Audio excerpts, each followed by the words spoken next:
for the environment. The environment is something to be tamed. Speaking to a group at Queen's University, American professor Robert Bullard called himself a sociologist who specializes in connecting the dots. When asked to compare Canada's oil sands and the American South following two recent disasters, he says the dots come together like stars in a constellation.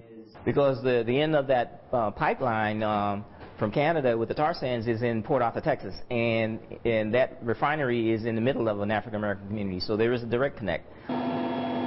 Under the Arctic Sea in the far north, governments from Russia, Denmark, and Canada are plotting the future of oil drilling with several companies. Meanwhile, tar sands developments continue to chug along in Alberta and Saskatchewan. Bullard says Aboriginal communities should force themselves to the front of the bargaining table, given what's happened to America's poor in the South.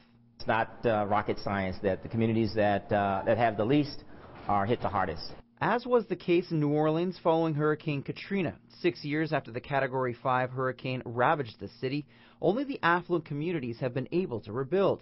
The poor continue to be left behind. They're still left in poverty. Low-income communities and the minority communities in New Orleans still have gotten very little increased flood protection after almost $6 billion being spent on the levees. A lesson Bullard says Aboriginal communities should learn from, especially if they're looking for environmental equality.